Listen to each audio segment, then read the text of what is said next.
Et il y a aussi un autre gros truc en ce moment, c'est l'affaire de l'euthanasie avec Chantal Cézire. Ah, très bon sujet, oui, très bon sujet. Donc je voulais savoir un peu votre point de vue là-dessus, parce que en général c'est pareil, c'est assez unanime, les points de vue qu'on entend, c'est toujours oui, absolument, pour l'euthanasie.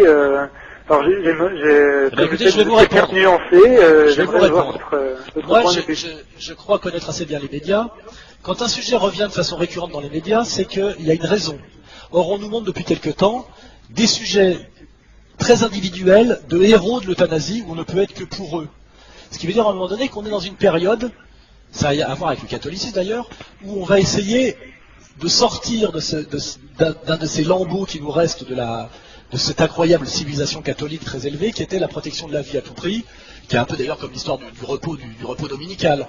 Aujourd'hui, en réalité, le système libéral, la crise, l'allongement de la durée de la vie, le coût des personnes en fin de vie fait qu'il va falloir mettre l'euthanasie en place. Or, le système démocratique veut toujours nous faire passer des régressions ou des injonctions de la logique économique pour des progrès. Et il passe toujours par des mises en évidence de séquences héroïques qui ne sont absolument pas révélatrices de la réalité. Car dans la réalité, les 3/4 des vieilles personnes sont des êtres fragiles qui, pour des raisons économiques, sont plutôt poussés vers la mort par leurs descendants directs, notamment en période de crise économique aggravée, où c'est eux qui détiennent le capital à cause de l'accumulation des 30 glorieuses. Donc la situation générale, c'est que si on ne protège pas les vieux, ils auront plutôt tendance à être poussés dans la fosse par la logique économique, le coût qu'ils représentent alors qu'ils ne rapportent plus grand-chose, et même leurs enfants qui aimeraient bien récupérer le magot. Donc c'est vers ça qu'on va. Et le marronnier sur l'euthanasie en ce moment est pour nous faire passer une fatalité économique et peut-être même une régression civilisationnelle, qui est de liquider les vieux, pour un progrès et la réponse à un combat héroïque. Et c'est pour ça qu'en ce moment, tous les ans, on a un exemple très atypique d'euthanasie qui n'a aucun intérêt. Car si la dame que j'ai vue récemment avait envie de mourir, ce qu'elle a fait, elle se suicide, il n'y a aucun problème, elle accumule des médicaments douces, elle les prend et elle meurt. Pourquoi on en parle autant? Pourquoi on nous dit qu'il faut légiférer là-dessus? Ça n'a aucun intérêt. Il n'y a pas besoin de changer la loi pour ça. N'importe qui veut mourir peut le faire en douce.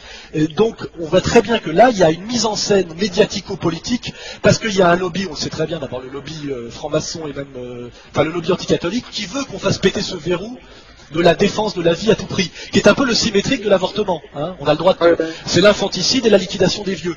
Et malheureusement, c'est une fatalité libérale. Donc on est en train de nous faire passer un combat héroïque pour le droit à mourir dans la dignité, pour en réalité une extension de la logique libérale qui est en gros réduire les gosses à la logique de la marchandise, j'en veux pas, et gérer les vieux comme on gère effectivement les marchandises, l'obsolescence économique, c'est-à-dire les vieux coûtent cher et ne rapportent rien, il y en a de plus en plus, les gosses ont besoin du pognon, ils vivent trop longtemps, l'idéologie du Seigneur fait qu'ils dépensent tout le pognon dans les 5 dernières années, etc. Donc si je veux être un peu provocateur, je dirais en ce moment on est en train de préparer, de mettre en place l'idéologie de la liquidation des vieux. Voilà. Je vais essayer de vous expliquer ce qu'il y avait derrière comme projet global, derrière la mise en avant d'épopées héroïques de gens qui veulent qu'on les aide à mourir. C'est-à-dire on est en train effectivement de mettre en place l'habilitation de l'euthanasie. Voilà. Vincent, voilà. Oui, qu'est-ce que tu voulais dire, Vincent? Oui, alors comme on revient sur ce sujet, ça tombe bien, parce que j'avais aussi un autre truc à dire, c'est que si on décide qu'à partir d'un moment la vie ne vaut plus la peine d'être vécue, et que à partir du moment où on est très malade, et on coupe les fils, quoi, et ça veut dire que finalement on va faire de moins en moins d'efforts pour la recherche médicale, pour essayer de soigner les gens, parce que il y aura toujours la solution de les tuer quand et puis surtout, c'est un choix individuel de décider de mourir. Il y a le suicide romain. Se dire, c'est qu'on n'a pas besoin de légiférer là-dessus, et que la loi actuelle fonctionne assez bien, et qu'en réalité, aujourd'hui, les gens qui sont assistés et en fin de vie, en général, ont plutôt très peur qu'on les débranche. En fait, la majorité des gens ont très peur qu'on cesse de les soutenir et qu'on les débranche, et ceux qui veulent être débranchés sont l'infime minorité. Ça, c'est les statistiques réelles de la profession médicale qui connaît bien le sujet. Et en fait, on nous ment, les médias nous mentent en nous présentant l'inverse. On dirait aujourd'hui qu'il n'y a que des gens qui subissent un harcèlement thérapeutique et qui ne rêvent que qu'on les débranche. En réalité, c'est l'inverse. Les 3/4 des vieux comment dirais-je, malades, se sentent fragiles et ont très peur effectivement qu'on les laisse mourir, et espèrent que la société, à cause sans doute de valeurs civilisationnelles élevées, les protège et les aide à vivre encore un peu. Et leur vraie terreur, c'est qu'on les débranche parce qu'ils coûtent trop cher. C'est ça la réalité statistique. Or aujourd'hui, les médias nous mentent. Ils nous montrent des individus qui disent « je voudrais mourir, j'en ai marre », et on m'empêche de mourir. Il y a très peu de gens qui veulent mourir. D'ailleurs, on en trouve un par an. Et deuxièmement, s'ils veulent mourir, la société ne les empêche pas de mourir. Simplement, la société ne prend pas en charge leur mise à mort. C'est pas la même chose. D'ailleurs, la dame, une fois qu'elle a demandé que la société assume sa mise à mort, la société a dit on ne peut pas le faire parce que c'est contraire à nos valeurs. Elle l'a fait elle-même le lendemain.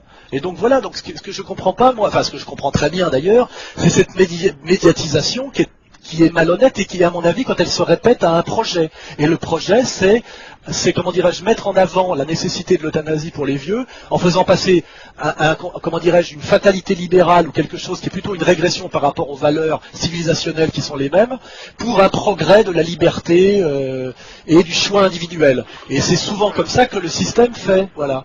C'est un décryptage. Benjamin, derrière, il y a les manipulations qui sont possibles, tout ça. Bien sûr, c'est un peu inquiétant. Oui. Et puis aussi, ce qui est inquiétant, c'est que dans le débat, apparemment, on n'a pas le droit d'être contre, parce que la semaine dernière, il y a Zemmour Zemmour, il a pris un argument religieux, ce qui, à mon avis, est un petit peu à côté du problème. Parce que l'argument, il est strictement libéral. Voilà. C'est qu'aujourd'hui, on n'a plus les moyens d'assister les vieux comme on avait les moyens du temps des 30 Glorieuses. Le progrès technique et la crise économique fait qu'on a les moyens techniques, mais plus les moyens économiques. Donc on essaye en gros de renoncer à des acquis techniques, parce qu'ils coûtent trop cher sur le plan économique. Et c'est finalement ce qui dicte tout ça, c'est le libéralisme bien comme dans toute sa violence et sa froideur. Donc tout le reste, c'est à côté du sujet. Voilà. Ouais, et puis moi, ce qui me dérange un peu dans le débat, c'est que comme il était contre, il s'est fait huer. Donc en fait, on voit la doxa, effectivement, alors que pour protéger la vie des vieux, et il se fait huer par des cons manipulés, mais c'est souvent comme ça.